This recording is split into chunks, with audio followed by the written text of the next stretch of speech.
Right, good morning everybody and welcome to the July meeting of our Accountability and Performance Panel. Could I ask people who are joining us online, just remind you please that if you have any technical difficulties we can't help you, and could you keep your camera off and put it on mute until, obviously if you are saying something, that's fine. So we'll just do a quick run around the people in the room here at Police HQ, starting over there. Inspector Ben Richards, I'm the staff officer for the Chief Officer team. For Patrick, Assistant Chief Officer. I'm Alice Scott, I'm Temporary Assistant Chief Constable. Rob James, Deputy Chief Constable. Sean Wakeling, Chief Inspector of CCR, here for observation purposes. Right. Sandra Graff, I'm the Head of Comms and Engagement for the OPCC. Fraser Cooper, Head of Policy and Performance for the OPCC. Colette Batson, CFO of the OPCC. I'm Tim, the Police and Crime Commissioner for Suffolk. Darren Wilson, CEO for the PCC. Kate Boswell, Executive Assistant for the PCC. Thank you. Right, we will now formally start the meeting. Friday, July the 11th, 2025. We'll go on straight to the agenda. The first item, we have a public question time. We do not have any public question time listed, with no questions submitted, either in presence or online. So that deals with item one. Item two are the minutes of the previous meeting, which we've all checked and read. I think we're agreeing with. Anybody got any comments? No. We still have one or two action points to follow up, which I gather are in hand, which we look forward to receiving. So that's fine. And one of them, the last point there, 7.1 for the last meeting, of under any other business that's coming up in the workforce report later. Any other questions? No, thank you very much. So we'll move on then to item 3, financial monitoring. I'd just like to say a few words to start with, because I think setting the context looking forward is really, really important. And it's worth noting that Suffolk continues to do very well performance-wise regarding recorded crime. Once again, we have the third lowest level of recorded crime per member of the population in the whole of England and Wales. It's a very, very good performance, and we've been there now for some months. And bearing in mind the low level resources we get per person, I think that was an excellent performance, and therefore should congratulate everybody involved. I'm well aware, of course, recorded crime is only half the story, but nevertheless, being in the position of having the third best rate and for some months is really important. However, there are some clouds on the horizon. I thought the comments at the weekend on the BBC by the Metropolitan Police Commissioner, I completely disagree with that. It is not up to him to decide what forces we should have in the future. I don't think he had any right to say that forces should be merged or reduced down to 12. I think it's ill thought out. And if we're going to have these conversations, could we please do that where we're all on board? Maybe that was his own personal view. I suggested at our meeting of the Police and Crime Commission yesterday, he should focus on dealing with what his difficulties are in that, rather than commenting on elsewhere. I just wanted to make that quite clear. That is not something I support. And I think that was a mistaken view that he had. He's perfectly entitled to make his own view. I just want to put it on record that I disagree with it. There is also the ongoing issue, the Devolution for England white paper bill was published yesterday. We have to wait and see what happens there, but at our Association of Police and Crime Commissioners general meeting over the previous 2 days, there is quite a lot of vigorous discussion. The lack of clarity of what's happening about police governance, mayors, etc., electoral timetables is producing huge uncertainty, and the Minister, who was originally supposed to come from MHCLG, Ministry of Housing, Communities and Local Government, didn't turn up because he had to apparently present the papers in Parliament. I gather there's a meeting online next Tuesday, which I shall listen to with great interest, but we need certainty as to where we're going.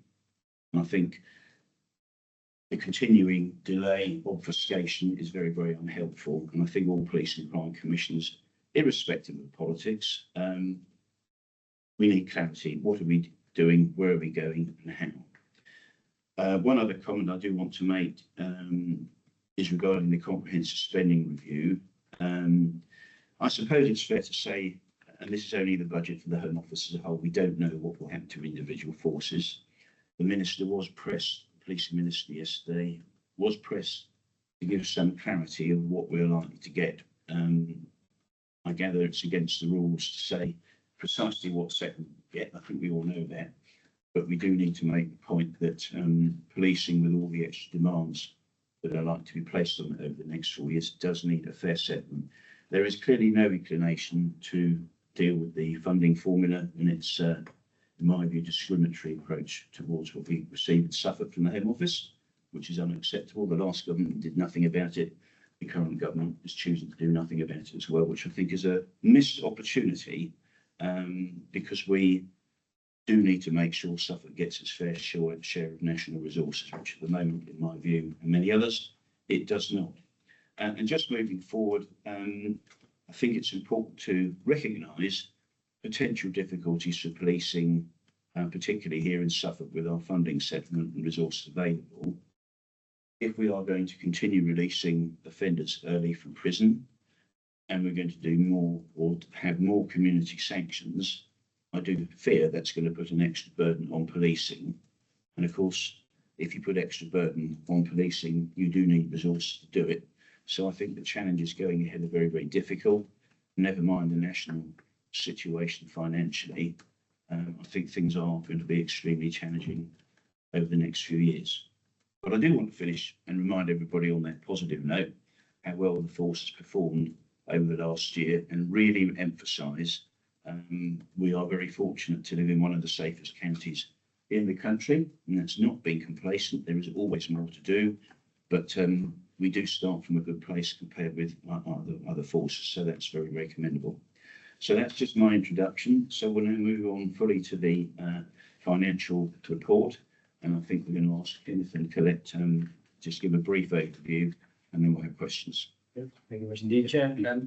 We've got two finance reports, so I'll take them in the order that they appear in the packs. The first report presents the revenue and capital asset monitoring and full year forecasts for 2025-26 as at the end of May. So period 2 report and very early on in this financial year. Key points are revenue monitoring and the Suffolk Group's forecasting a revenue underspend of just over 400,000. Constabulary's got the lion's share of that at 372,000. Driving the underspend is higher than expected income, low property and employee costs. There's an offset there in terms of pay-related costs and police officer overtime and transport, which we will work to bring back to budget over the next few months.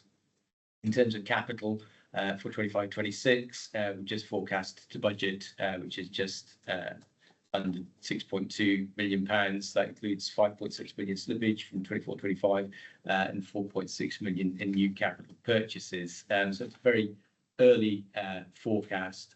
We'll monitor that closely, and it will be subject to change over the next few months in quarters. But that's a quick summary of 25-26. I'll pause for questions as chair on that report. Thank you. I think one thing very, very early in the financial year, so it's very difficult to say exactly where we'll be, and I'm sure everybody understands that.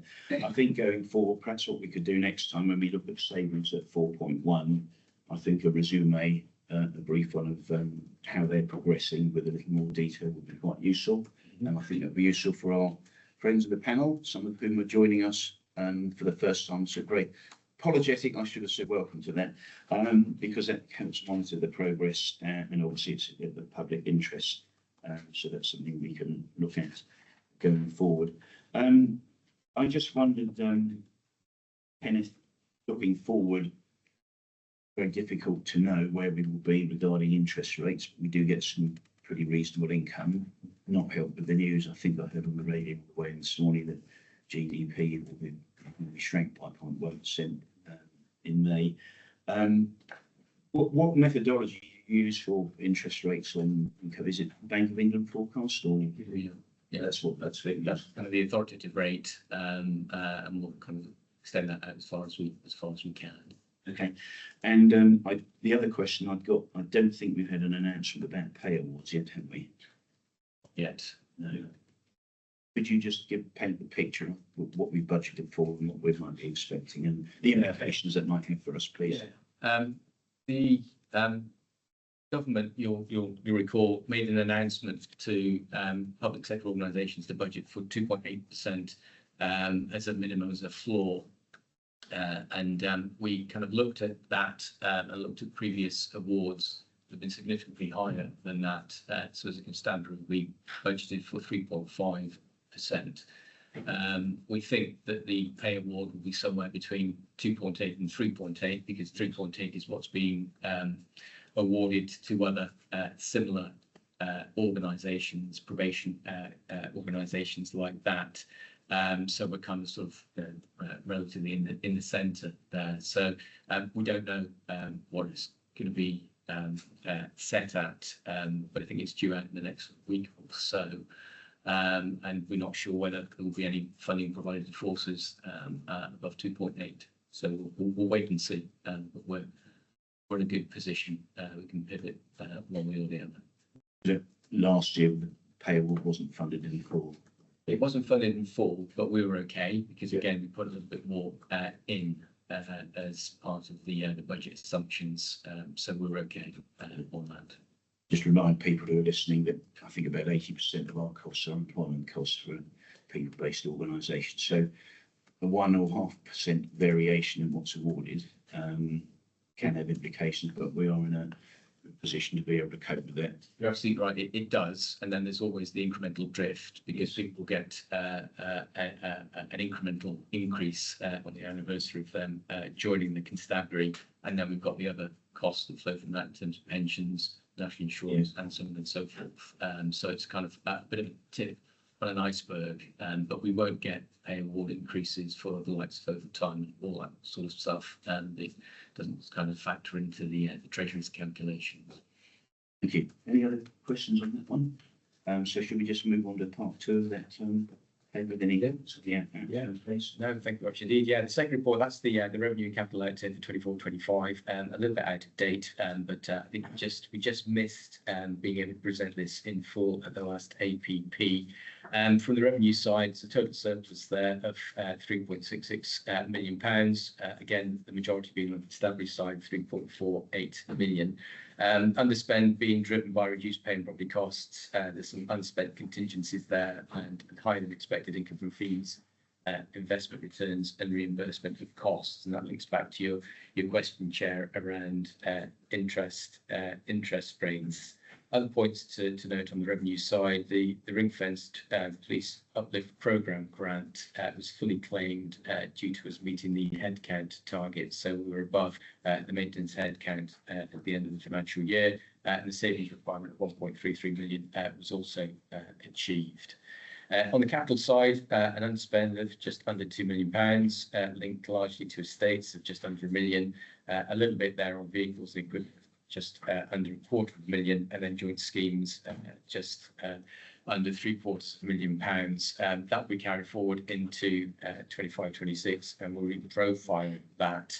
The underspend driven by estates largely and joint schemes. No impact really in terms of operations. A lot of the joint schemes are joint ICT schemes with Norfolk. A lot of that's linked to server refreshes and so on and so forth, which we're across. And expecting those to come in the first half of 25-26. Again, happy to take any questions on that, Chair. Thank you, Kenneth. And just again to point out for those listening, just draw your attention to 3.22 on page 4. The officer headcount that we had to maintain a level of 1,425. And if we were to drop one below that every year, then we get a considerable, I suppose the best way to describe it is a fine, which can amount to £80,000 over the year for each officer we're below. And the reason I mention that, everybody, is because, of course, this can distort the way you organise staffing and economies. You don't make police officers redundant, and that puts extra pressure on staffing and vacancies and so on. It's not a very good system. It was brought in by the previous government, and again, this government is disinclined to do anything about it. And I just think it's a very strange way to organise things. You've never run a business like that. But there we are, that's the Home Office for you. So that's a point worth remembering. We do need to maintain the numbers. Very, very important to do that. I suppose one other comment I would make from our OPCC position going forward when it comes to grants and commissioning, and we have this also with the constabulary, the extra burden of the employer's national insurance charge, making things difficult. We're not fully covered for that in the constabulary, and of course the victims commissioning and grants we give to charities and other organisations has put them under pressure. And of course, the current financial year, I forgot to mention this earlier, apologies for that. The MOJ has cut our funding for victims by 4.2%, which is at best very unhelpful, but we will do what we can to support all our charitable work that we support as we go forward. Okay, any other questions? Any from you, Philip? Only to add that the Treasury outturn included that community as well. Oh, yes. We were made within our foreign strategy. Yes. Yeah, so that's all there for people to read if they want. Everybody else happy? Good. Splendid. Right, let's move on then to the next item, keeping our roads safe. I think Sally, you're going to do this one. Just a brief resume, please, and then we'll go to questions. Thank you very much. Okay. Yep. Thank you. Good morning, Commissioner. Good morning, everybody. I'm sure you'll have read the report, the Keeping Suffolk's Roads Safe report. So just a few key points from me. Overall, we saw a reduction in fatalities over this period. What we have seen is a disproportionate amount of young drivers in those casualty numbers. And what we're looking at is how we can better engage and target campaigns around young drivers, and particularly mobile phone use. We've seen some really good enforcement over this period of time, speeding, mobile phone use and seatbelt offences all being targeted as part of the Fatal 4, good community engagement with our community enforcement officers as well, and community speed watch groups, a number of proactive campaigns targeting criminal activity and criminal use of the roads, and also our commercial vehicle unit have been out targeting and working with goods vehicles, drivers, and dangerous driving, mobile phones, seatbelts, etc. Also working with partners to look at how we can educate drivers, particularly motorcyclists, who again feature highly in some of our KSI numbers. So looking at safer ridership workshops and other things such as close pass operations with cyclists as well. So overall, some really good enforcement and engagement over this period of time. But open to any questions, Commissioner. Thank you very much, Sally. So we've got one or 2 points. So what sorts of things, I mean, you mentioned young people, clearly that's a concern for everybody. What sorts of things are you thinking we ought to be doing? So we're looking at how we can better look at our messaging with young drivers. So how can we look at media campaigns targeting young drivers? How can we go out? We go to a number of community events, but perhaps we can tailor those community events to specifically those events that young people are at. We also work with schools, community youth groups, things like that as well. So it's looking at, okay, how can we perhaps better target these sorts of groups to get that message across with some of our campaigns? Yeah, so and will you be bringing that information to the Road Safe Board at its next meeting, just so we've got a good feel for it? Yes, of course, yeah. Yeah, that would be that's an action point. Thank you. Good. Okay, there's 1 or 2 questions on some of the data, but if I could just, before I go to that, actually, you've got page 4. You've got collision hotspots. How does that influence your enforcement activity? Is it based on collisions, or how do you do this? So looking at the Fatal 4 in particular. Yeah, so we look at our hotspot data. We look at where we've historically had KSI data come in, and we work with our roads and armed policing team to task them to work in those areas. We also share the data with the speed enforcement vans, the traffic justice unit, to make sure that we are putting our mobile police cameras in those locations as well. So we identify where we've historically had a number of hotspots, and we'll look to brief and task our officers accordingly, but also work with our partners in the traffic justice unit and the mobile camera vans to see if we can target those areas as well. Okay, thank you. And I suppose the increase in the KSI's overall collisions, an increase of 18.2% from from 274 to 324. What extra activity do you think we could do? Because one of the issues here, it's not just the KSI side of it, but it's also keeping traffic flowing. Is there a particular pattern? Is it rural roads, A roads, B roads, main roads? What is it? It's mainly urban roads and A roads. So despite the fact that A roads are just 11% of road length, they account for 44% of our serious crashes. So again, it's making sure that we're targeting our officers in the right locations. Again, urban roads, yes, saw more crashes than rural ones, although the gap is narrowing. But again, we'll look at this data to make sure we've got officers tasked in the right places. The serious category also is now very serious, moderate serious, and less serious. So it's split into those three elements. So again, that gives us a rich picture of further data to go, okay, what sort of injury RTCs are we looking at within the specific roads, and how do we target those best? Okay, thank you. Now, could you have a look at the table the table 8 on 4.2 on page 9? I am confused by the figures here with the fixed cameras, of which we only have 2 in Suffolk, one at the bottom of the A140 and one at the A12. It says there's been a 208% increase on the year from 575 to 1,769. But there's also some confusing. You've got at 4.4 fixed cameras, the one at the Brightwell Lakes development just around the corner from headquarters. Are these figures accurate?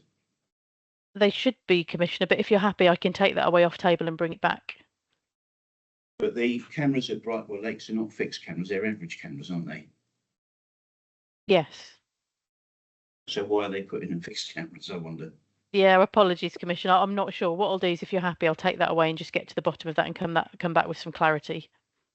So I think as it's a public document, this does need to be checked carefully because it'll get confusing. Rob? Can I just say, I think there are both kinds of camera on that stretch. So the fixed cameras are about controlling the crossing and the way in and out. And there are also average speed cameras in that spot. However, I doubt that would account for a very big rise. I don't think that's a particularly prolific area for things. So I think there are both in that area.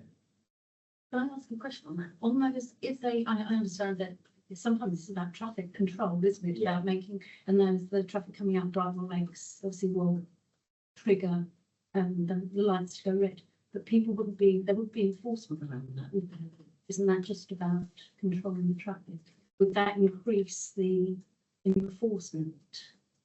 I think that's something for us to check because it's relatively new, and looking at the data and the flow around that, I think we can provide the detail on that. And I don't think that would account for those figures. I think there's something to understand in the data there. We need that clarified because that could give a confusing picture. So we'll follow that one up then. Okay. So are you going to do that, Sally? Yes, I will, sir. Okay, thank you. Good. Right. We've spoken about younger people. Fraser, I think you had a question, didn't you? Operation Snap. Yeah, if that's okay. Yeah. So Operation Snap. So that process where members of the public can submit via kind of dashboard camera. So just where you've outlined paragraph 14.2 on page 16.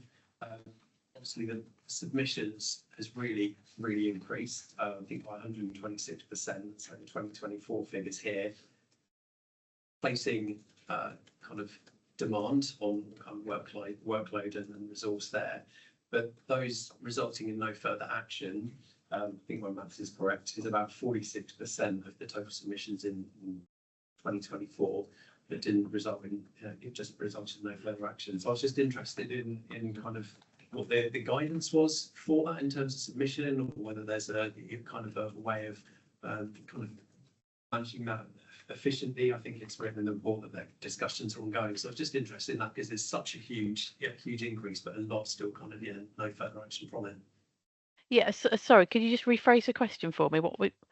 So is there any guidance for the initial submissions really? Because I'm just looking at that. Yeah, it's a big increase, but yeah, still lots going to no further action from that. Is there guidance that the public get in terms of how they submit, what they should submit, when they should submit? Oh, I see. Yes. Yes, there will be. Again, I haven't got the detail of exactly what we give out to the public in terms of Operation Snap, but I can take that away and find it out. But there will be obviously some footage or a number of people submitting footage that perhaps doesn't meet the threshold in terms of any prosecution. So that would account for the no further actions. But that being said, it's still useful intelligence and information anyway. So although there may be no further action, it does give us again further insight into activity on the roads, whether that's criminal, whether that's traffic offences, those sorts of things. But I can again bring back what specific guidance we give out to the public in terms of that. Yeah, because I think the point here is obviously not to put extra work and burden on the consent, because it does say, doesn't it, about the increased workload. So if there is a way of trying to give more precise guidance and so on, so it doesn't overwhelm the team, but obviously, as you say, the intelligence support for that's certainly something that's worth looking at how that can perhaps be developed. So that's important. Can I take you back, Sally, please, to 11.2 under commercial vehicle unit, but it does mention about e-bikes and scooters, which is quite topical. Did an interview the other day about this. What is the Assembly's position when you get e-bikes that have been souped up and don't have a licence and they're over 15.5 miles an hour, etc.? Do you seize them and crush them, or what do you do? I think it would depend, Commissioner, on the context of how we found them, what the nature of the, is there any aggravating factors around collisions, age, demographics of the driver, in terms of education opportunities as well. So I don't think there would be a specific one size fits all approach, but absolutely acknowledge that that's an emerging issue and one we're looking to address. Particularly in pedestrianised areas as well. Yeah. So you're taking a fairly vigorous approach to that? Yes, and we're exploring also what campaigns and approaches other constabularies do as well, just to make sure again we're on the same page as others. But essentially, yes, it would depend on the context, but absolutely recognise that this, particularly in those factors that you've said, such as pedestrian areas, are becoming more and more of a problem. Particularly if you get, I don't know, infirm people, those who are blind, partially sighted, and so on. It's unacceptable behaviour, isn't it? As far as I'm aware. If you've got a bike that does that speed, it's a road vehicle and it shouldn't be on the pavements at all. Would you agree with that? Yeah, yes, absolutely. And that's why I said we are looking to see how we can be perhaps more proactive with, I think, education as well as of particularly young riders. Yeah, fair point. Good. Any other points anyone wishes to raise on road safety? So, okay, a few points to follow up on that, but thank you very much for your time, Sally. Okay, nice thank you, Commissioner. Thank you. Right, so that's that one. Now we're moving on to improving confidence and satisfaction. Alice, over to you. Thank you. So really pleased with this paper overall. I think it's testament to that energy and activity that's been going on across the piece in this space. Suffolk outperforms national averages across all of the measures, which is brilliant and continues to hold its own in a whole host of areas. You'll have noted particularly that we rank second nationally for public feeling they're treated with respect, and also for the percentage of public who have confidence in the police overall. And third as well for the percentage of public who feel the police would treat them fairly. So pretty big in the legitimacy conversation nationally at the moment for us to be doing so well. You'll also see that domestic abuse victim satisfaction is sitting at 90% for us, which is also again up from 89%, small increase, but really big numbers for us as a small force. And in community engagement, then the other two areas I will just draw your attention to, between January and May 25, with 9,500 engagement events, which I know that as the PCC's office you're really keen on, with a really strong focus on crime prevention, youth engagement and underrepresented communities as well. You'll also see, and I know that your team are really involved in Operation Spotlight, so the £1 million that we worked hard to secure from the Home Office to reduce ASB has been successful, 45% reduction, which is really significant. And our communities are really enjoying the 11,500 extra hours of patrols that they've seen, significant numbers of arrests and use of our ASB powers in those locations. We've also had real success with our targeted youth diversion. The use of VR headsets is being particularly well appreciated, and our social media campaigns are also leading the way. I won't go into too much more on that, Tim, unless there's any specific areas people would like to go into, but I'm really proud of the activity that's happening in the space. Thank you, Alison. I think it's also worth placing on record. I know I said it before, but some of the public meeting engagement we've done since the new police, well, relatively new policing model that was launched in December 23, I think that has gone down very, very well indeed. I know we've got extra officers, but having those 80 community-based officers, you know, dividing the county up into 50 sub-areas has been very, very good. In fact, I didn't have any complaints about that at all. So that's, I think that's really, really good. And just like to remind everybody how well that has gone, and long may it continue. That said, one of the things, and interestingly at the APCC general meeting yesterday, we had some research there. The one area I do want to just look at, and I absolutely accept there's some very good data there. This one here on page 2, the table, percentage of the public who agree police deal with community priorities at 46.3%. That appears to be a national issue. What do you think we can do to get that improved? Tim's which one are you looking at on the table? So the second one there, Community priorities. agree with community priorities. Well, you can roll that into relied upon when the public, when the police are needed. And the other figures are, there's no question they're very good, but those are two areas where some improvement would obviously help trust and confidence if we can improve this. So how do you think we could? So we're doing quite a lot of work, as you're aware, in this space, and with the neighbourhood policing guarantee coming, it's also part of the factoring we're doing around additional training that we're planning to bring in once we've got the details. It's really interesting. So we're pleased with 18. We'd obviously always like to continue to do more. We're having a look at how we communicate with the communities around what they're telling us is important, and then how we demonstrate work that we've done in that space. I think there's a range of different types of engagement that we could expand with our community policing teams to show them and demonstrate just how well we're doing in that space. So there is quite a lot to come. There's a lot of material coming out of the College of Policing around the neighbourhood policing guarantee and training for our community teams, which we're really excited to develop as well. Some of that focuses on how we engage with the public and how we feed back the activity and energy that we've done around things that they've told us are really important. So what specific initiatives are likely to be developed? So as you've seen, the work that we've done around clear hold build has been really exceptional for the force. We've got 3 clear hold build sites at the moment that are really leading the way for us in terms of proactive activity and community feedback across the multi-agency partnerships. We're looking to take the learning from those 3 areas that have been so successful in the last 3 months and to share that learning across all of our teams across the county. So there's some real templates that we can take out of the clear hold build that we can develop. Some of those stakeholder engagement meetings have been particularly proactive, and where we've engaged our partners earlier and encouraged them to play a part in some of those conversations with the public, been particularly effective. And on the clear hold build, which we are big supporters of, how are you engaging with us when it comes to our grants, supporting our crime disorder reduction grant and other funds that we support? The engagement's been particularly good with the PCC's office. We've had massive support from your team. I think each area is a slightly different microclimate.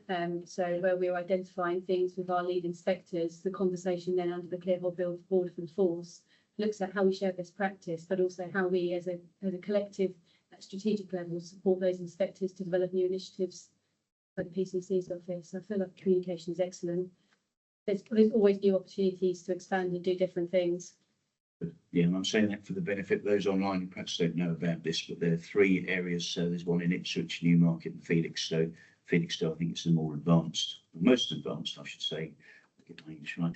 And I think that's important. And that's now, I suppose, at the stage with the build part, isn't it? Yeah.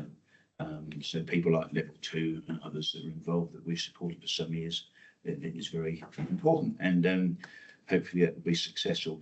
On the let me get the terminology right here. The Summer Streets, or some Safer Summer Streets Initiative, which I got confused because it also stands for Special Scientific Interest. Those of us in the rural areas will know all about that. But that's only a 3-month programme and started at the beginning of this month. I think it's got a little bit conflated with the neighbourhood policing guarantee. How do you see the neighbourhood policing guarantee developing? We've got £1.8 million for this year, so we are employing a net additional 17 officers and 9 staff. how do you see, or how would you like to see this programme develop over the next 2 or 3 years, which is what the government has said they will be doing? I think my personal opinion is that Suffolk's in a brilliant place for this. We realised that the neighbourhood policing framework was coming at the point at which we were building our ROC model work. So we went really early. We took the draft neighbourhood policing framework and we built bespoke training for our community policing teams into our ROC model activity. So we effectively launched well before the government and other forces did.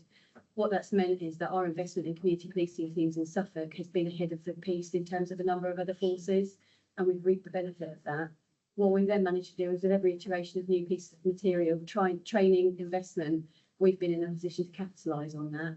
So I think while some areas might find it difficult to deliver in the way that we have, we've capitalised, and we've also now got the lead. So Matt Carney, who's been our superintendent lead for this and done an exceptional role, he's just secured a comment for the national team to deliver for the next 12 months, and we will be putting ourselves forward to be pilot forces for any activity and energy that comes from that moving forward. So whilst there are a number of areas, as you will know, with our securing of money around Spotlight, we're taking every single opportunity to capitalise on that and make sure that we've got the most visibility for our teams across the county.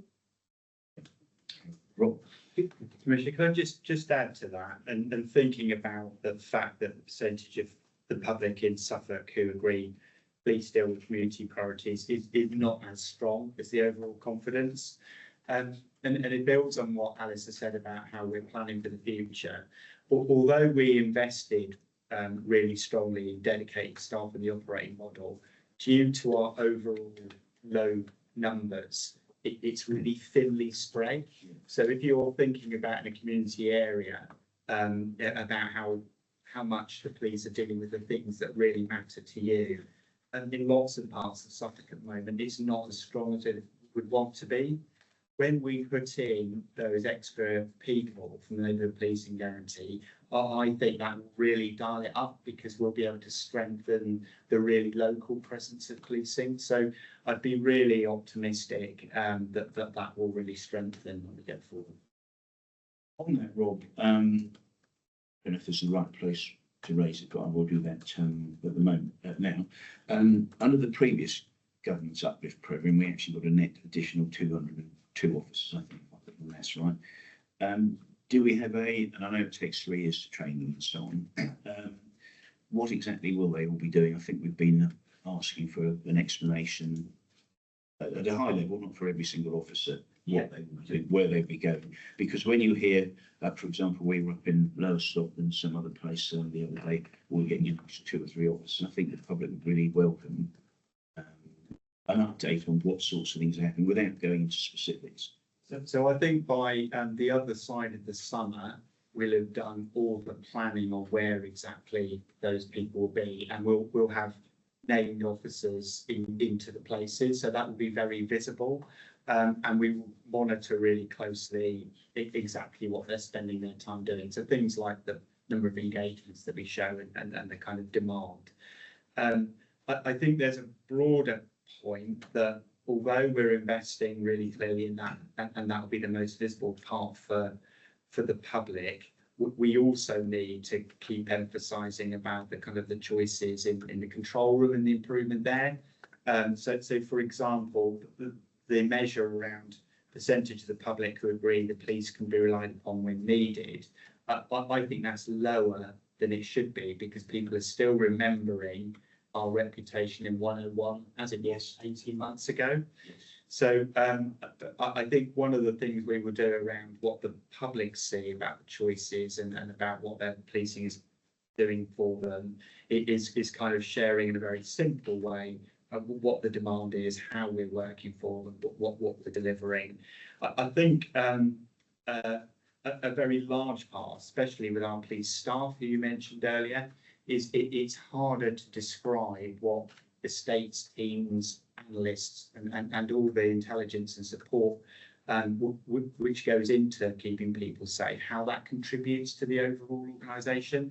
And I think that there's a bit of explaining for us as an organisation about how everyone contributes and why it can feel like they're not seeing as many police officers on the street. But we will keep that simple, but I think we become much better at people understanding what the service is. I'm going to ask Sandra to comment in a minute on the pamphlets that we brought out previously, because I think that would be helpful. But one of the things that came up at the APCC with some academic research done was, of course, visibility. That's what the public expect and want. And I know the new law has certainly helped with that. And I know we're not going to go back to where we were 40, 50 years ago when I was born. A bit of a giveaway. But it is important that we do recognise what the public expects and wants and how we explain that to them. But I think the publication we've made previously have been very useful for doing that and explaining what's happening. A couple of other points that do come up. That communication angle from 101 is so much better. I know we're coming on to that later. Yeah. That's really, really important. And it's not anybody's fault in this room, but of course, a single online home program, whilst it's a very good concept, the difficulty is it's so damnably clunky to get in there and start reporting everything, as we've discussed before. But there is one other area I think would help a lot with improving perceptions, and that's the full application of the Victims Code. I know we discuss that regularly, because one of the things that gets reported is, if something is happening, an incident report, it is having that feedback and keeping people updated. And I gather there are now new technologies where you can track a bit like you get parcel delivery of what's going on, but that's something we can discuss outside the meeting.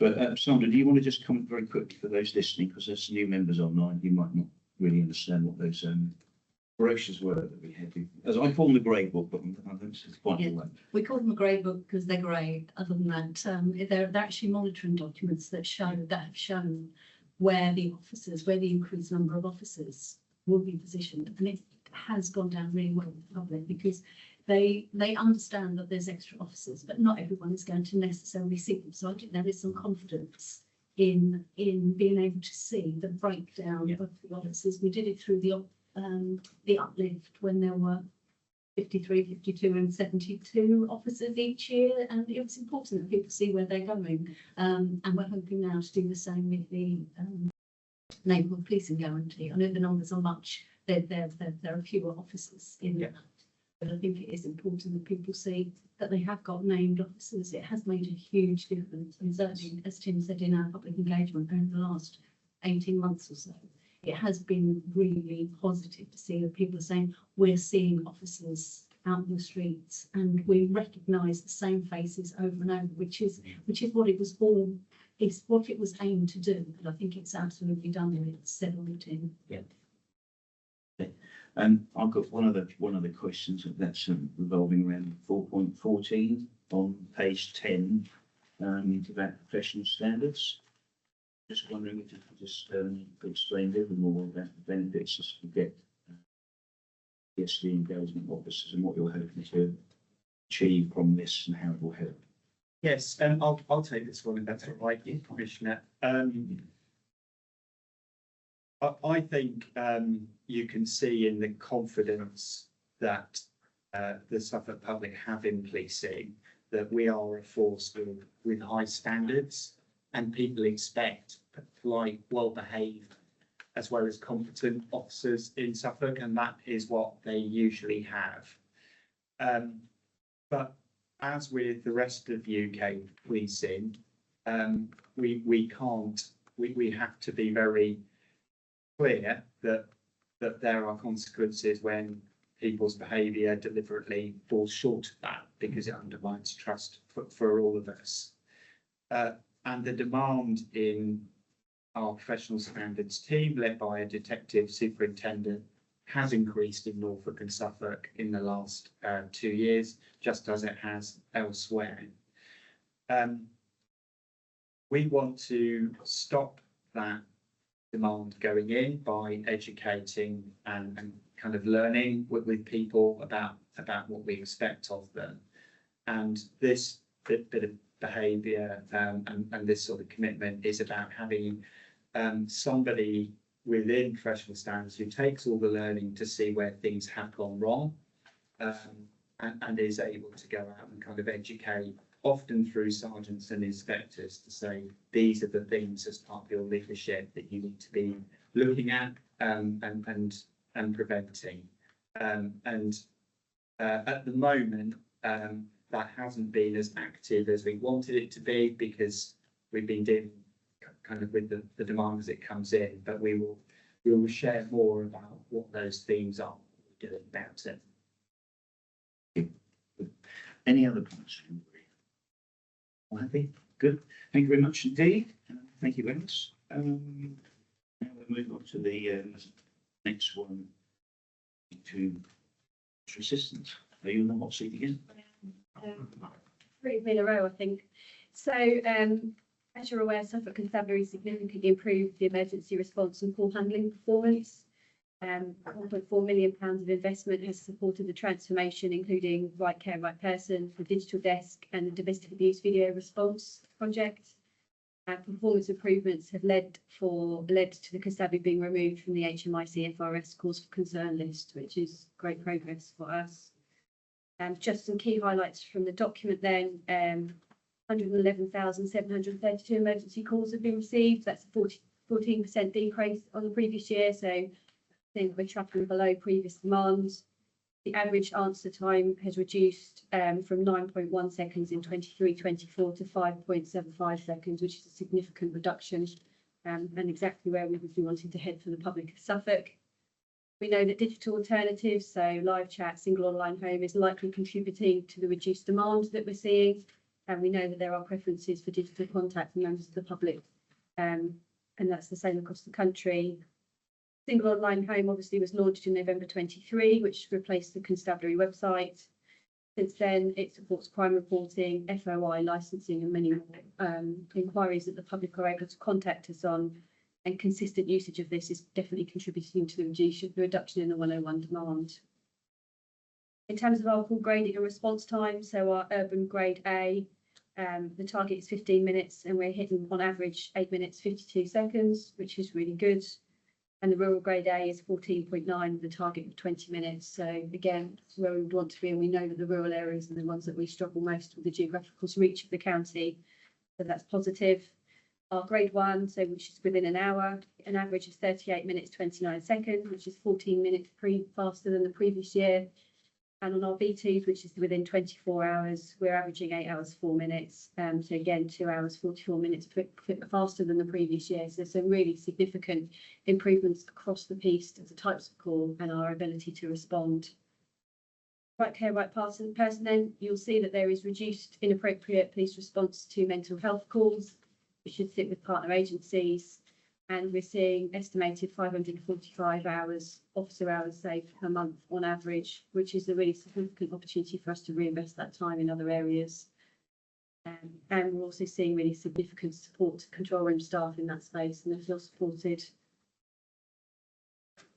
Probably leave it at that and happy to take any questions. Yep, thank you. So just a few points. Could I just draw your attention at the front page there in the summary? Number 2, number 3, it's rather muddled what's been said there. Read that through, it doesn't quite make sense. I don't think both of them. But there is some very good stuff in the paper, so I don't know there. But let's move on to some of the specific questions. Well, I think overall there is some very, very good work here. One question, actually, Fraser, do you want to ask that one at 8.2 about the hours saved and Right Care, Right Persons? 545 a month. Yeah, like you said, that's really good and can then kind of be invested elsewhere. I think from the January report on this, the officer kind of hours saving per month was an average of 1,132. So a bit of a difference there. So it's just kind of is there if any context or reasonable rationale behind that, but still, yeah, very good saving, but it is quite a lot less than 6 months ago. We're working hypotheses at this stage because it's still relatively new for constabulary, so it's still bedding in and we're still testing and tracking. But Sean's sitting on my right, so I've got to do him justice on this with his team in the control room. The hypothesis on this is that it's taken time to bed in, so public have started to understand the core messaging. Communications around this were really good. And work with partners was really clear, and as a result, partners have had time to start to gear up their services in the background. That's not quite where we would like it to be, but it's definitely heading in the right direction. So I think people's overall expectations of what the police responsibilities are, and when they should reach out to us and reach out to other agencies has been really successful. It would be really interesting to track across the rest of the year and then look back Yeah. and see if that's been consistent change for us. But working hypothesis at this stage is that all people are starting to understand where the roles and responsibilities are in relation to mental health crisis. There will always be some that we have to go to. There will be some risk of serious harm, but the working hypothesis at this stage is exactly that. But it will take time for us to really test that out and be sure. And that's very helpful because I think we've got health and wellbeing board next week. And I may well get some questions on that. But after initial frosty reception, I would say from some people about a year ago, I think there's now recognition it's bedded down extremely well. It saves the constabulary time, which is important. But more importantly, those who are in a situation of difficulty, whatever it is, are getting the help that they need. And as you absolutely correctly say, if there's a serious incident, threat to life or crime being committed, then the police go anyway. And that was always the case. That was never up for negotiations. So that's very, very helpful indeed. Okay. So, and actually just on right care, right person, are we now fully completed or are we still just closing to stage 4 of the implementation of the whole system? Is it all done actually? It is fully complete. It will be providing an update at the Health and Wellbeing Board in September. September. On all the Okay, that's fine. So if I get asked next week, I'll say we'll give full detail. I can give a resume. That's fine. Thank you very much. Good. Now I just got a couple of other points. So just to note, you know, the live chat is going very well. That's really, really helpful. It's about having I suppose a range of different ways of communication. The digital desk, that's going very well. Could you just, at 4.3, you talk about enhanced collaborative working with corporate comms team to enhance the support media messaging. What sort of things are you talking about there? That's the third bullet point of 4.3 on page 7. But any other, what sort of things are you developed there? Sean, correct me if I'm wrong, but what we're doing here is looking at how we get upstream, so more preventative and proactive engagement. So instead of just responding to things where we've got incidents occurring, we're able to communicate with the public and send out messaging or calls for support or even instructions earlier. So going from a reactive service to the opportunity around proactive service when it's appropriate to do so. Yeah, that's essentially exactly right. There was a phase 2 part of the digital project where we wanted to look at what capacity they had. And one of the things that we considered was engaging with our comms team around some of the smaller elements that we might support them with. And then some other things that there's documented there around intelligence reports, single online home and coordination. So it's just maximising that team's capability really. Good. And top of page 8 at 6, the extra operatives. In this forum we discussed, I don't know, a year or so ago, maintaining that number of at least having a minimum of 140 handlers operators. Is that still being maintained? Yeah. Yeah. So yeah, And that's really important because that was a deal with the public. So and I think that recruiting 1 or 2 extra, keeping it above that. So there's always that minimum there. It's really important. That's one of the reasons it's been very successful with that investment, as is pointed out from people's council tax earning 2 or 3 years ago now. So that's good. Okay. I have another question. Oh yes, there we go. On page 10 on the domestic abuse video response RVR, can you explain a little bit more, Alice? You say at the bottom of 9.1, the options to reach marginalised minority and migrant communities to use the RVR. What sort of things are you doing? What are these options?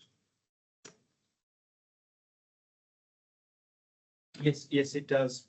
So there's a couple of points here. This is innovative work that started in Kent that we have really built and got on. So there's already some research about the kinds of people and circumstances in which people will contact us, knowing that many people suffer in silence from domestic abuse. And there is some academic research which shows that people from a minority background feel a greater sense of stigma in police cars turning up in their street and their families seeing what's happened, and also more trepidation where English is a second language about communicating in emotional distress about what's happening and having those choices.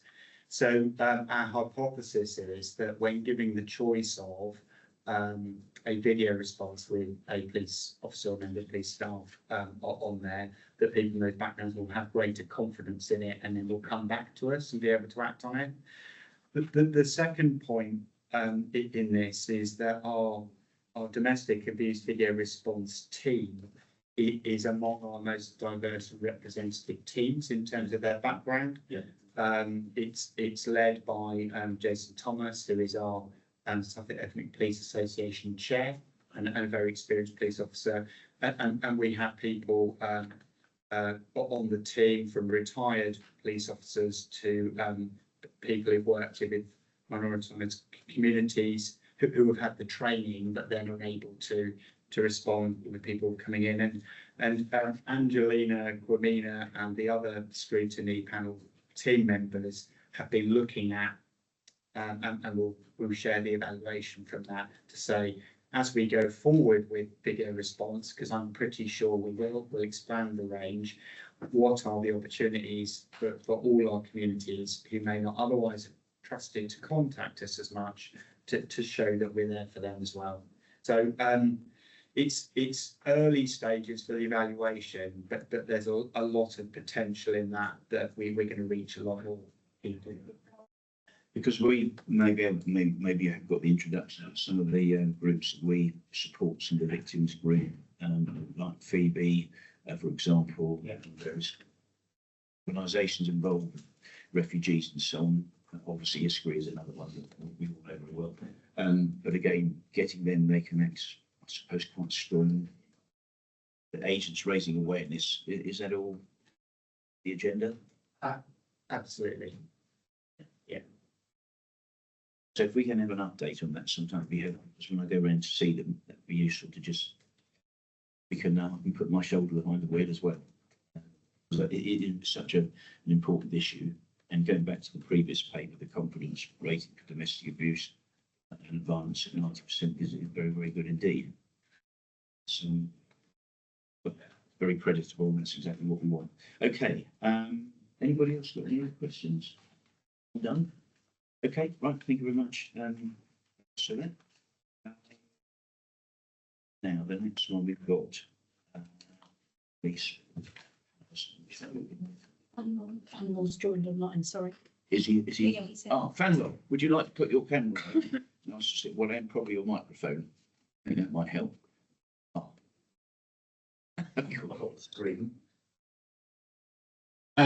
Morning, everyone. I don't know if you can hear me. Sorry, I'm struggling with my connection here. We can hear you, but we can't see you. But we can see the screenshot, but without. Oh, no, we can see you now. We got you.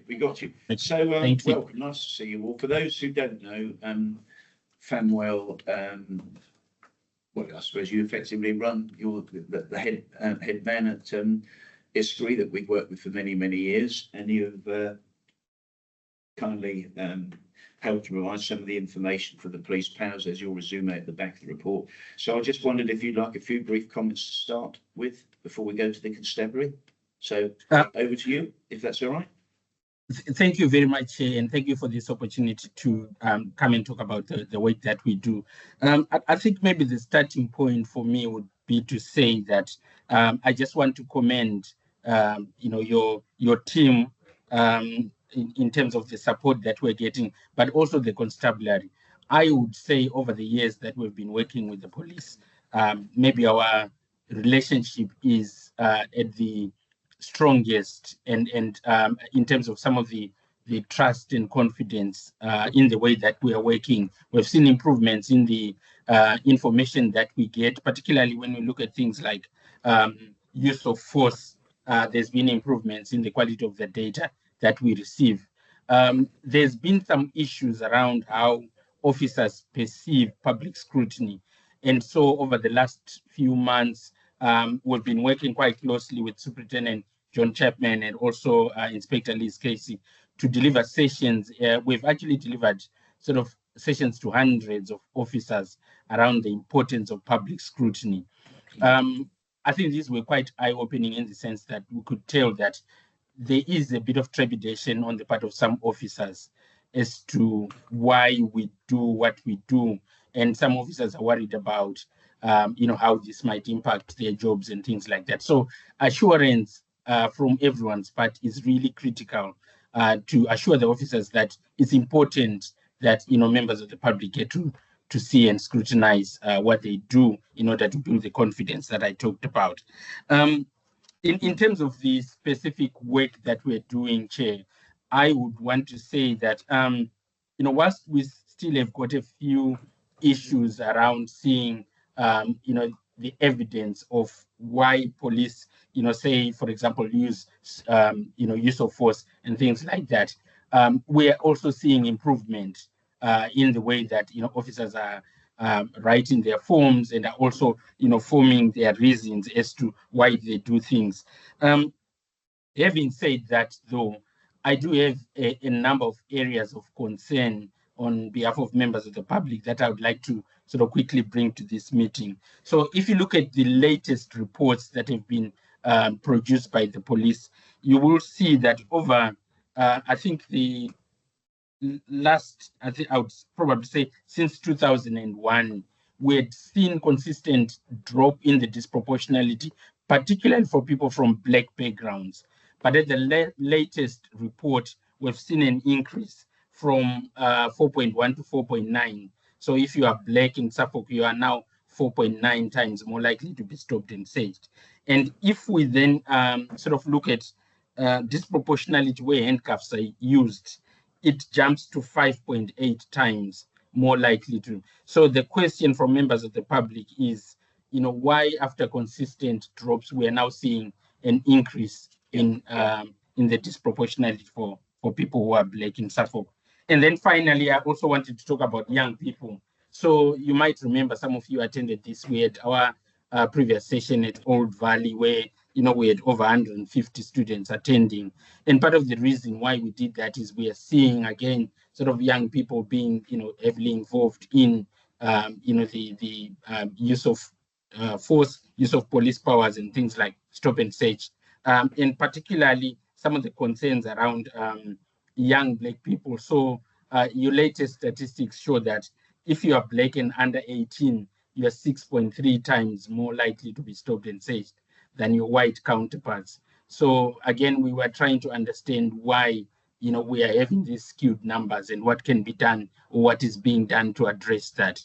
So I'll stop there, Chair, and I can come in with further comments if need be. Thank you very much, Fanwell. Those are two really important questions revolving around disproportionality. Are you doing this one, Alice, or Rob? You're doing? So, Rob, a brief comment, and then perhaps you could address those two questions that Fanwell has raised about disproportionality, and then we'll go to other questions. Okay, thanks, Fanwell. Rob.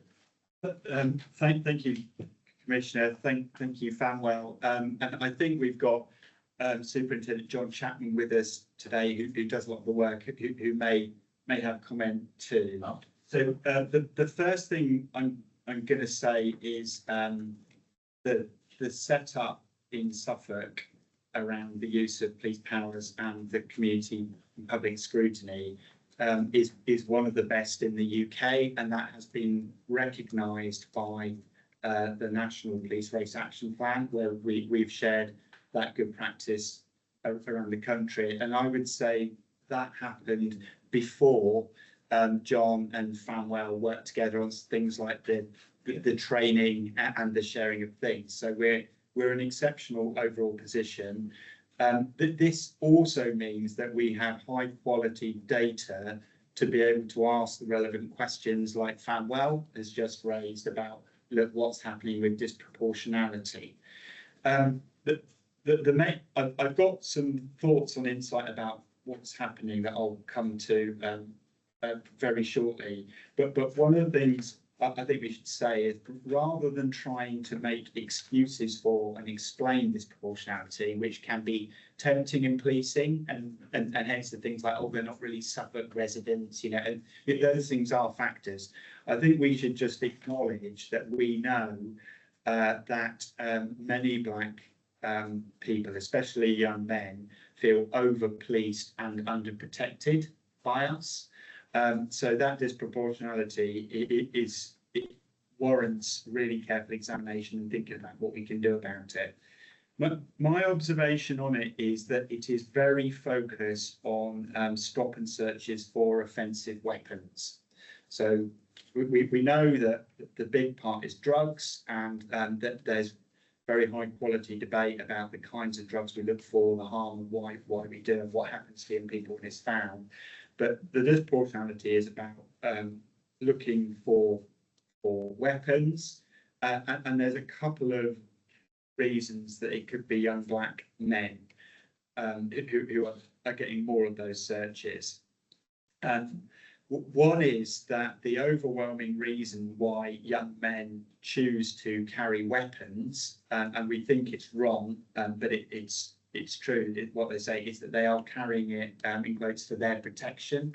So they don't intend to use it in anger, but because they don't feel safe, they're carrying something so they can protect themselves and their friends. We know that carrying those weapons makes it more dangerous, but that is something in the minds of young men about why they would do it. A second thought is that for different socio-economic reasons, where we have a specific postcode-based gang-related problem, which we do in parts of Ipswich, that can disproportionately impact on young black men who live in those areas and are in it. It's definitely more complex than that, but there might be a kind of balance there.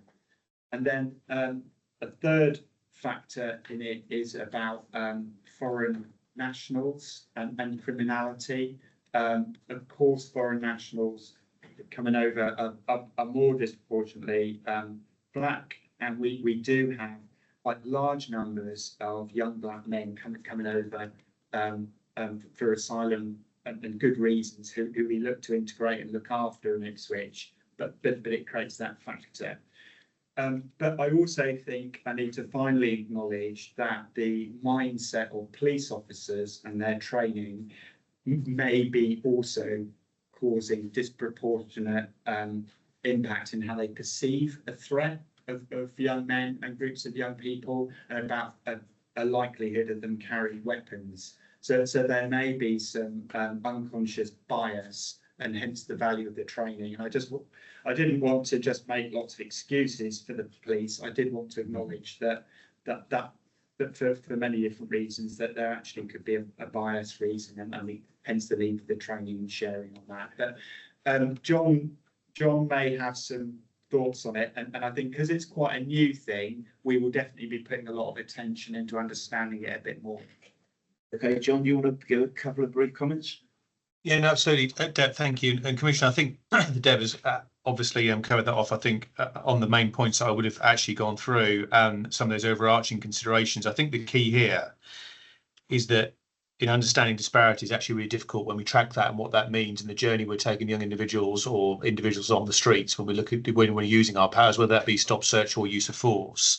I think what's really key here is the elements that Fanwell touched on early in relation to the interaction with our officers, the training, the feedback, the process we run through to identify best practice and the legitimacy around the use of powers, because I think a lot of that learning can sometimes demystify some of the concerns that the Deb's just touched on in relation to, for example, officers' perceived threat, their concerns working in the policing environment, lived police experience. I think there is a lot of work here still to do, and very much so the training and delivery that Fanwell touched on that we've recently implemented across the constabulary, I think has gone a long way to kind of energise that conversation with our people. So I don't think there's a single one answer to this, but I think the quality of training, the quality of review, the quality of scrutiny, I think is key to this. So even if we are sitting here and we will undoubtedly, with FAMWELL, we'll be talking about disparity. I think the key here is understanding we've got the right processes behind the scenes to actually challenge it and understand it. And I could give lived examples of that recently. So I think the good thing here is we have that relationship, that good, healthy working relationship, the transparency around the data. We have identified some trends and themes through this as well that have assisted us in certain areas of searching, where we've been able to challenge that locally around some proactive teams. Not saying they're not acting legitimately, because they absolutely are, but to understand the crime types that we have on us at that given time, and able to link in with FAMWELL to make sure he's well briefed and well versed in terms of what we're dealing with. So it's a big subject area, but I think quality of the process, I think, challenges this in the best way to make sure officers understand their areas of policing, what they are doing legitimately and doing it in the right way, and being able to go out there and do their job effectively. So I may not have answered the exams question specifically, because I think it's a big subject area, but that probably is my thoughts. Yeah. One further thing on this then, John. We've spoken about training. How does the constabulary affect, influence, if you like, improve, develop, whatever words you want to use to training? Because for some time, I've often, not that I'm an expert in this, but things like behavioural detection before you get to the actual search, etc. How does that manifest itself? How does that then, all the things that we find out from the various forums and FAMWELL and the reference group, etc., how does that get fed into developed training? I think in a number of ways here, I think we've got a real success story here with the 2-day PPST training we're now doing, because we're talking about scenario-based training, which, having come from a training background, certainly from my years in policing, is the best way to actually challenge yourself and be put under pressure. And we're hearing some great feedback from officers. So whether that be custody scenarios, search scenarios, use of force scenarios, but I think we have a good input, good connection, good relationship with my colleagues in PPST. FAMWELL himself has been and seen the training. I think where we can influence that is best practice, lived experience, and giving officers the tools, the toolbox to say, look, we've come across this. It might be worth implementing this into your training. I think one of those things, for example, it sounds very, very simple. It's in the weeds for you, Commissioner. However, something as simple as body-worn video and having an awareness of how to do that properly and a reminder, so we have that influence. And I think that can make the big difference, because ultimately what that then means is we can assess the behaviours by our officers on the streets a lot better. We have better evidence, better evidence capture, better process. So I think we've got some good success stories there at the moment around the training. And I feel confident that we have that influence and input into those training environments, not only for those existing officers for refresher training, but also student officers, where we're implying some changes in relation to transgender searching, for example, and the challenges around that. The body-worn video challenges that we have. So we have that good quality sort of process in place, I think, that manages it. Thank you very much. One of the questions I've got, probably back to you, Rob, on this. So thank you, John. You're welcome. For the relatively new group we've got for the Police Race Action Plan, the local one, how do they get involved and what's their input into this? They've been going for, I think, a year now. They've been going for a year. I think they've made a tremendous difference to us in a number of ways. This is one of 4 work streams around the use of these powers where they've looked at it, and we've given full kind of access to them to ask questions, kind of working with FAMWELL and his team as well. But they're new voices and insight as well, and we've worked with FAMWELL and Sharon for a number of years. So it's added to that. I'd say the biggest difference they've made for us actually is that it's a kind of a softer area of it, but it's the understanding the relationship from everyone's point of view. So that they've done work with our student officers about understanding the perception of young black men, and about how disadvantage changes your whole life and attitude. So for example, why a young black man seeing a police officer might look wary, hostile, which can then trigger a reaction from police officers, like, oh, why are you responding in that way? So I think it's relational, the change on that.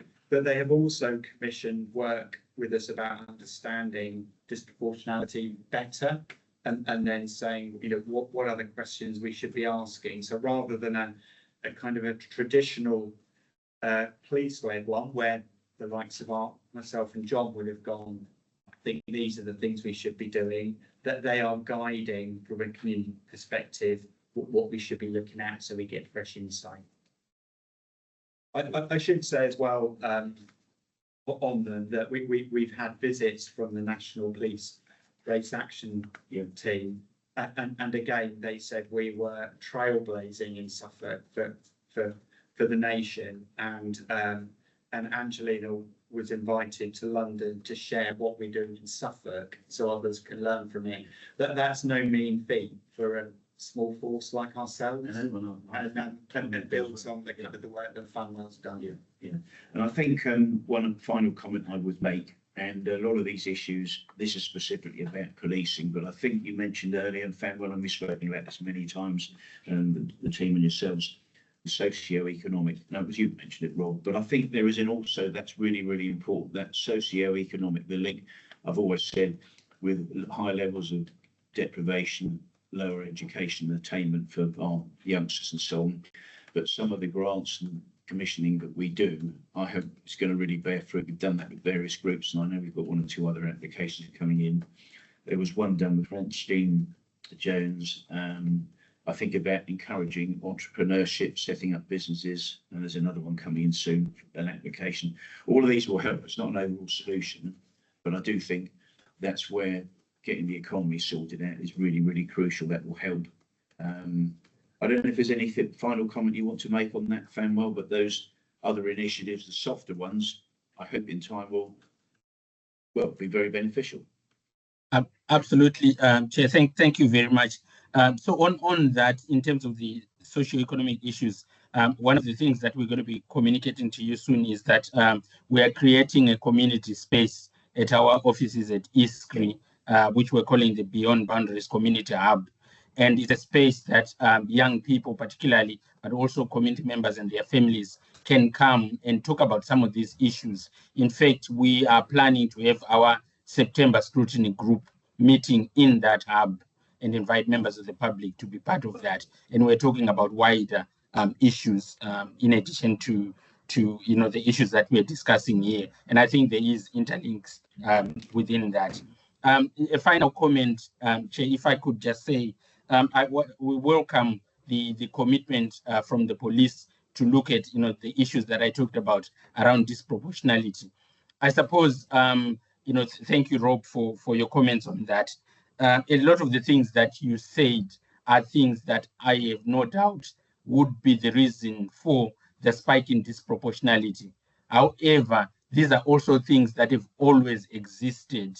So we're talking about a period of decline in disproportionality from 2021, where these same factors have existed. And I suppose the fear from members of the public is we hope that there isn't an upward trend that is starting to come up now. So if we can dig deep as to why this has happened, hopefully it's just a blip and we will continue on the positive trend that we've always been on. So thank you, Chair, and thank you, everyone. Yeah, thank you very much, Fanwell. Any other comments from anyone? We're all done.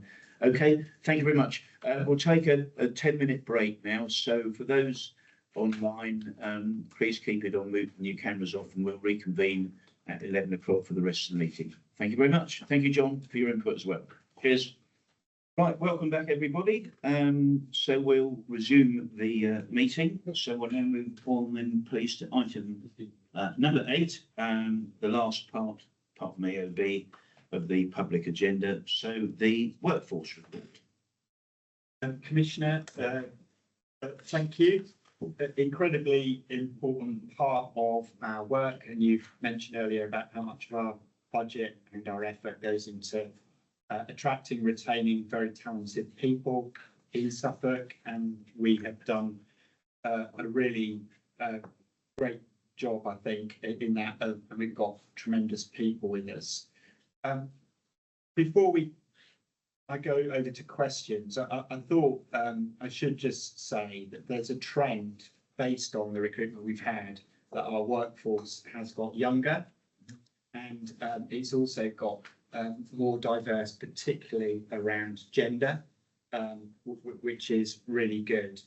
And while most people, I think, recognise the tremendous job that those people do, there can be a section of the public who perhaps think don't recognise that and wonder about who we attract and how well equipped and ready Suffolk officers are. So I just wanted to start by saying that the National Police Bravery Awards last night, we had a young female student officer, PC Eva Palmer, who was nominated for her work confronting a knife-wielding suspect at a family music festival in Christchurch, actually a year ago before.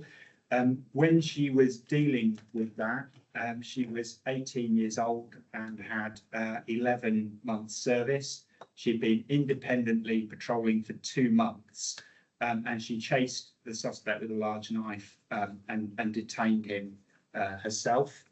So while people like Eva will carry on learning a lot, especially during the first sort of 3 years of their probation, it's worth remembering that they start making a contribution to public safety really quick.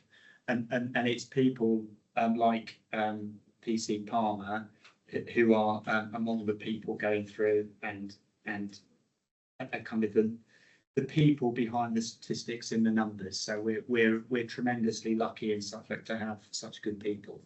Rob, I really want to thank you for saying that. I'm sorry I couldn't be there last night, but I think we would all in this meeting like to put on record, I think it was a appropriate word, the admiration for what she achieved. And I think, as I always say at passing out parades, people forget these things that police officers are asked to do.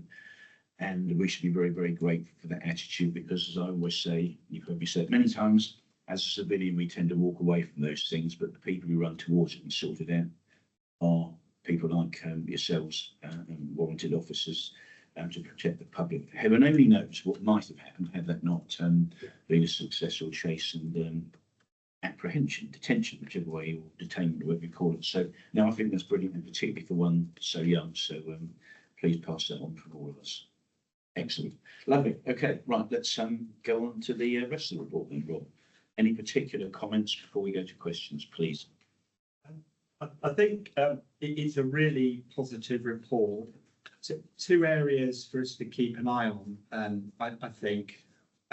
One is that in workforce numbers, and you alluded to it earlier, Commissioner, because we have increased our police officer numbers, which we have really welcomed, due to the kind of budget and balance, it has meant that our police staff numbers have gone down, and our police staff make an enormous contribution to safety, as we've said. So I would, it's a kind of a moot point, and it's not for us as the constabulary to point, but if we are in future to maintain a commitment to overall officer numbers, it really ties our hands in the investment in kind of the technology and the choice and all the different ways that we want to provide the service. So that's just one to kind of note. And the second thing I'd say is, while our workforce diversity has improved in small margins, and we are attracting a very good range of good people, we've been much more successful in increasing the proportion of female officers than we have in people from a black and minority background.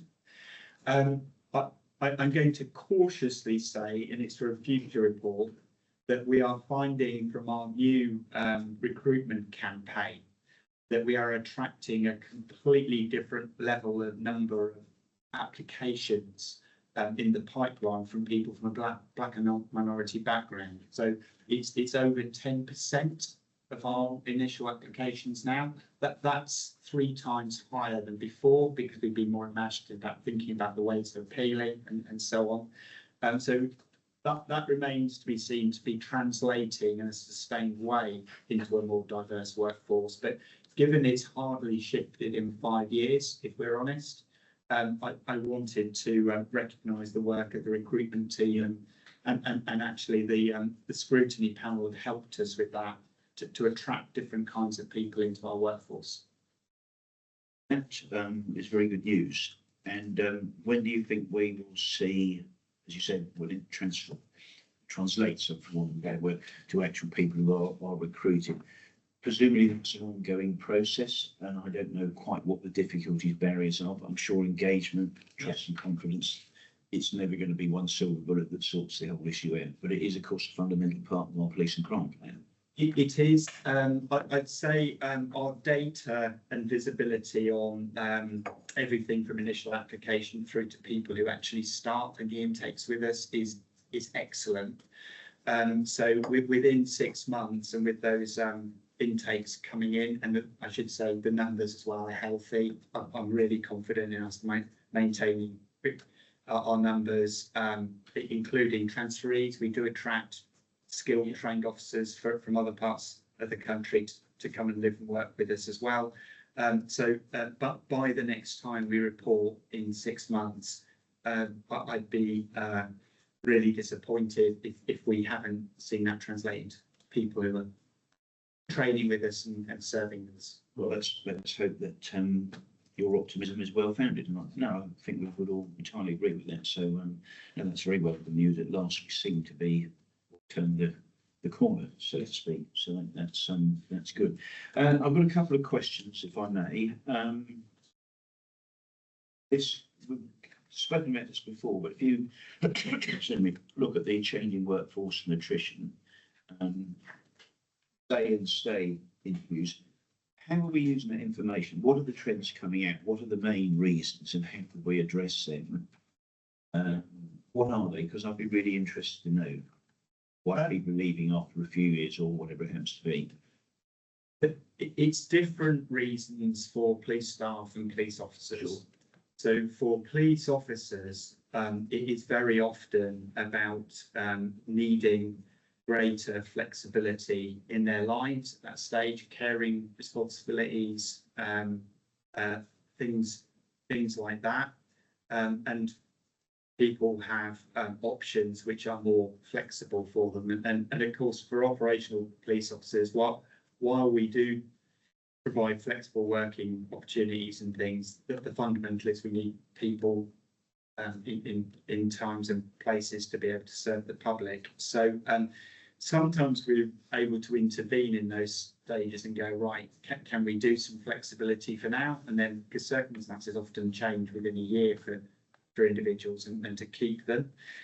We will also say that when people go, come back, we'll welcome you back, and there's no time limit now on police officers coming back to policing. So if they leave well, people do come back when circumstances change. So it's flexibility is the main point for police officers.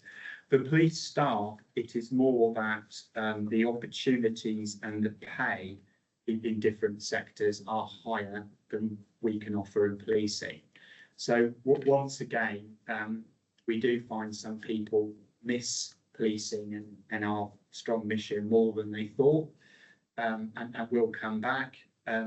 For example, with devolution and reorganisation in the local authority, we will be looking at some of our analysts who left in the last 5 years to better pay in related public service elsewhere and stuff, to say, why don't you come back to us and bring you new skills about understanding the system to work with us again. So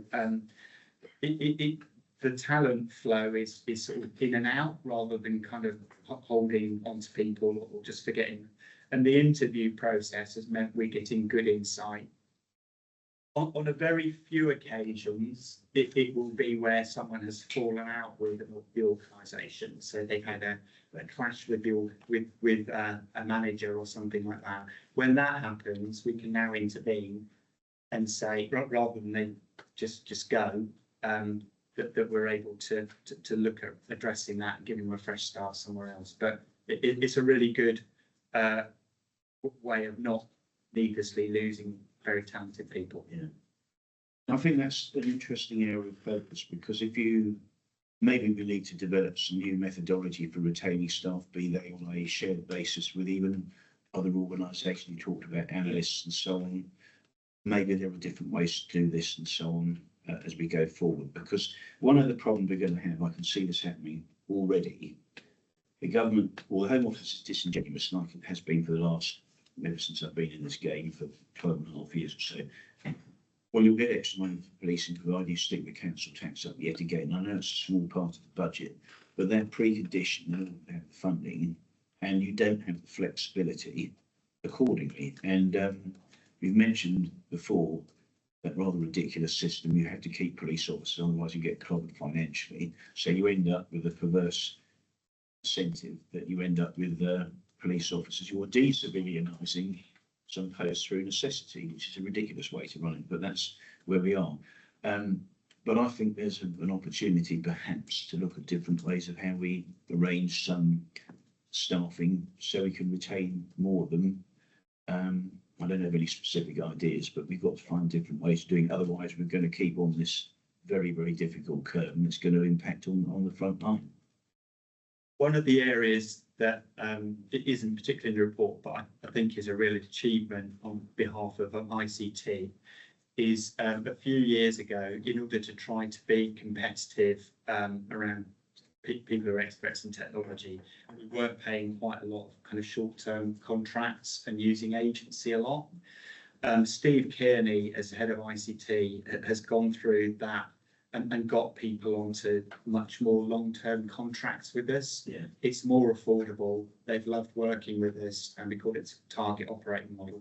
And it now means we've got a lot better stability and they're more competitive in the ICT world. So it's kind of different in lots of different specialisms, which is why I raised ICT, because I think Steve has done a terrific job on that.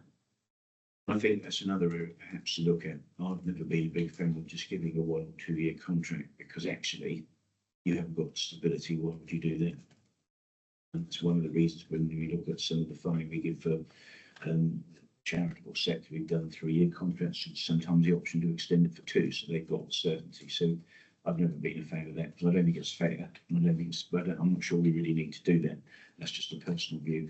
Okay, now, there was a slight typo, by the way, decimal point in the wrong place, 2.3. I think we've got my house 305 staff. I think it's 930.5. Nice, isn't it? Oh, yes, it's like an organisation. But the other area that's of interest is the number of vacancies, and you won't have that to hand, but monitoring how many agency staff are using. I know work has been done to reduce that, but I do think in the next workforce report, we do need to have that so we can keep an eye as a matter of public interest. I think the other thing that we haven't had for a while, we used to get a monthly spreadsheet of number of headcount officers and those that were in Suffolk, those that were in Ursu, just so we can keep an eye on them. So when I get asked, I can say, well, this is exactly what we've got. I don't know if you could take that away and. Yes, because we weren't, you're right, we were providing that. We used to get that every month. It's stopped, I'll check. And it's a useful monitor of what's happening, those who are on secondment or those who are taking career break. I know not very many, but it's useful to be able to say that. And I think at the moment, in the report, of course, we're 12 headcount is actually higher than we actually had to have, which is good. So there's a bit of flexibility there. So that's fine. What else have we got? Targets. I think we've spoken about the neighbourhood policing guarantee and what the additional officers will be doing. So if we can take that came earlier, so that's okay. I'm sure there's an awful lot of other things that we need to. Has anybody got any other? Yeah. Just a really quick one on foot clarity. So in the workforce report it says for PCSO establishment you want now 28 and a strip of 26.5. And when we talk about the neighbourhood policing guarantee and the who that's actually paper, we talk about our PCSO baseline being 23. I just wonder what the difference between the two reports was in terms of is there PCSOs that we just have more than our baseline that we need to have currently. I think it's, we've got some in youth justice, Okay, so they're not in. but I'll double check if it's for the assignment of, we've got. Yeah. Yeah, so we have, obviously, we did a rationalisation exercise to have a look at which were part funded, fully funded by external agencies, and those that were fully funded by us, so base budget. But there is a slight variance there.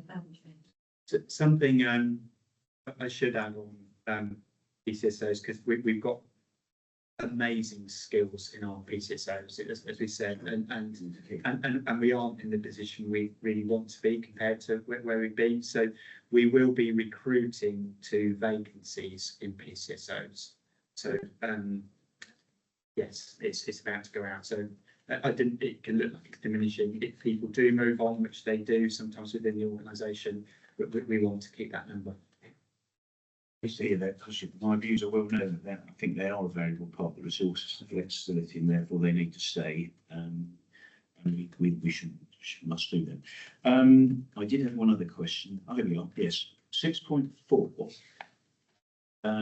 Workplace health has had a 41% increase in appointments. Now, as a raw statistic, that could be quite worrying. Can you unpick that? So what's this all about? What's going on here? Because that's a huge increase. Yes, I think health, wellbeing and welfare, which the paper shows, are huge priorities for both of us, aren't they? And that there's a growing recognition that the challenges in policing are growing. It's a really tough job. It's a great job, but it's tough and it has an impact. So our capacity to deal with that and to get people well and fit again is even more important than it ever was. So we have invested really strongly, and Helen Malloy, as our Director of People, has really put a lot of emphasis into meaning that that support for people improves. And this is a reflection of the greater capacity that where officers and staff need that help, the help can be provided to us rather than people having to go either elsewhere or to suffer and try and get over it with their own self-coping mechanisms. So it's a really healthy increase. We've got a psychotherapist just joined us. I think we're one of the first police forces to employ their own psychotherapist, and that individual will be building on how we do those appointments, the value, because it's sort of different for everyone as well, the support they need. So it's a very positive change. So hopefully that would lead to fewer days off through. It will, and you know that's part of the data on 2.5. Alice does a lot of work in looking at on the operational side about sickness, absence, especially long-term absence, and what we do. We have a lot of, we do great work from sort of line managers and teamwork with HR advisors to get people fit and well to do the job again. And yeah, that be something that we keep building on. Okay, good. One last question.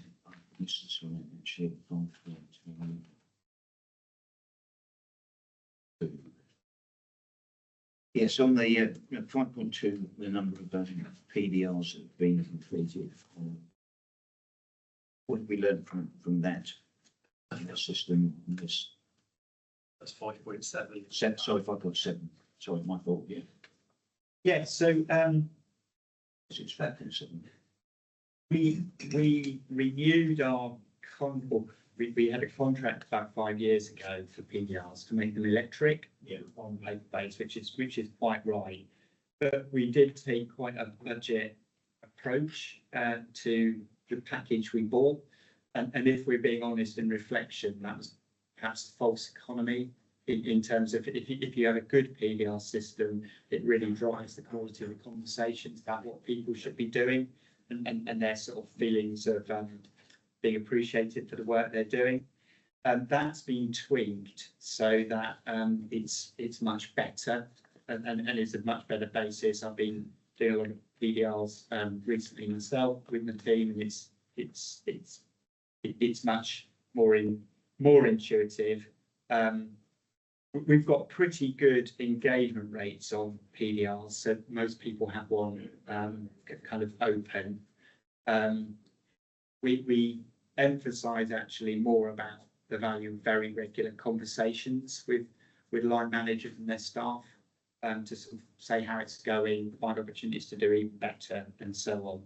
And the final reference in there is, I think while we have lots of opportunities for people to use their talent and develop their ambitions in Suffolk Police, having a more methodical, structured path for staff and officers to be able to see what the opportunities are for their futures will be really helpful. So taking the best bits of what the College of Policing have produced, Laura Philpott and Joe Stiff on our learning development team are kind of building those opportunities so people can, with their PDRs, get the best out of their current job, but also see where their ambitions can take them.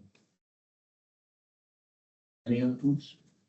I think we'd just be interested to see what the latest kind of proportion who have opened the PDR or complete that. Because I think we did have that in the last report. I think it was 74% in January, and that has gone up from 50% the year before. But yeah, just be interesting to see what the latest. I think it's 80 something. It is. You would pick up the internal audit bits on this or with the conference. Yes, you can. Yeah. Okay. Yeah. Well, it's a question on this about the internal audit paper. I mean, discussing it. I think we discussed that at weekly conference. It's just the implication there, and we're taking that forward. Just note that down, and we need a discussion now as well. But we mustn't forget to do that. So that's fine. Good. Any other points?